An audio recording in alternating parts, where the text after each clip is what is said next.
Believe it or not, the government of President William Ruto is now fully dependent on goons to conduct whatever manner of bogus business it so wishes to achieve. Whether it be silencing the protesting Gen Zs or calming down doctor strike all across the country. And because Rigathi Gachagua is alive, Ruto's men can comfortably hire the goons and put the blame on Rig G.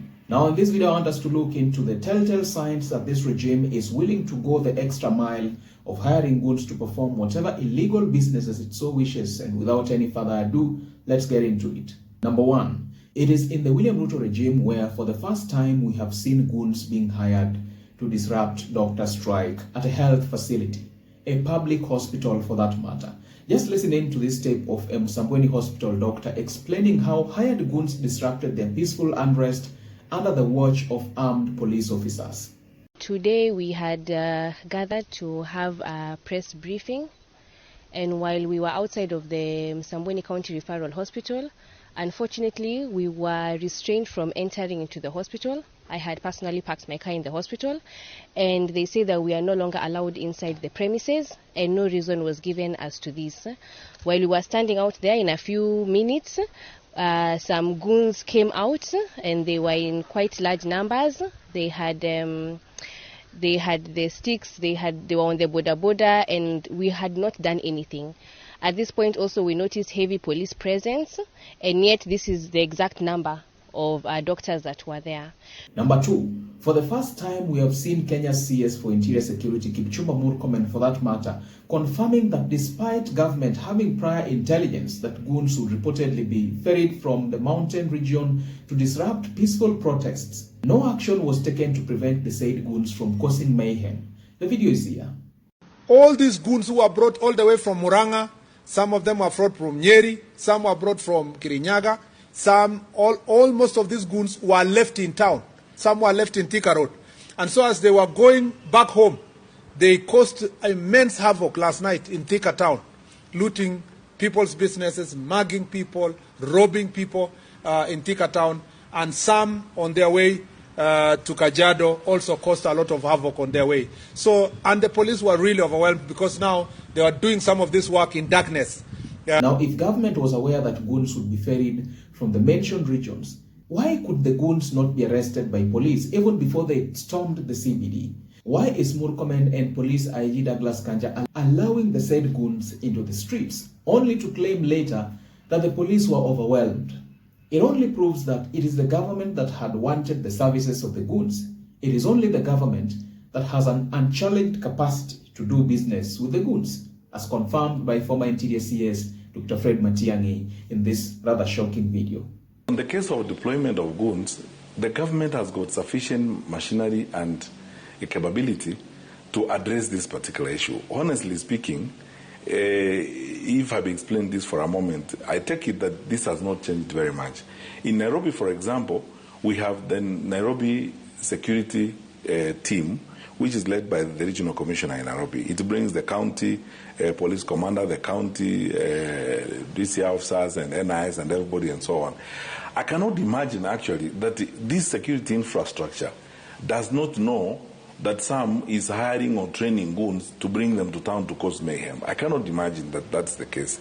And if they have the information, then they should go forward and act. What I find very interesting in my view, and if I may be very frank with you, is making allegations are being made by public officials. They are the custodians of information because they are the ones who have the instruments of power and the capacity to find out who is doing what. You know, the way the National Intelligence Service works, I can't carry guns, drive with guns from Kisii to Nairobi in my car, or have people bringing guns to me, and the National Intelligence Service does not know that Matiang'i is receiving guns or is engaged with some rebel guys in some corner and they are supplying guns. And then for them to wait until a particular time, then they say, oh, Matiang'i could be having guns. I find that very strange. Where were they when that was happening? And then it's their responsibility to know that the way this fellow is behaving, he normally has night meetings with people and he's recruiting these guns and so on. I don't want to pretend. I know for sure that the National Intelligence Service listens to our phone calls and so on and so forth. This happens. They have ways of collecting intelligence. So how is it that if they know that some is recruiting goons from Roysambu to bring them to Nairobi, Why wait until the goons get to Nairobi? Because you have the capacity, you have the police in, for example, you will know that these people are being hired, they're being recruited in this particular house. So you go there and disrupt the matter. That is part of the security work. So now, MP Robert Mbui even puts it more clearer that no one except the government of Kenya has the capacity to convince the goons to cause violence. I don't even have to explain it further. Here's the tip. Convincing a goon to rob a supermarket is very easy, because that goon has got this imagination that they will live with a 43-inch TV on their shoulder. He has the imagination that he will go home with a fridge. Convincing a goon to rob a supermarket is very easy. In fact, they are already convinced before they are told. Now, convincing a goon to go into a police station, destroy a police station, burn it down, steal guns. Wait a minute. It goes beyond conviction. Now it's first you are persuading them, and two, you are giving them an assurance. The only person who can make a goon go into a police station is someone who's got the power to give them the assurance that once you go in, you are safe. During the action, you are safe. After the action, you will be safe. It can only be government. Okay? Nobody else can convince me. Hata sahi ukute kijana mwendawazimu chokora umwambie go get into a police station and destroy it. He'll tell you no. You have to be a person in a position to tell them that when you do it, you will be safe.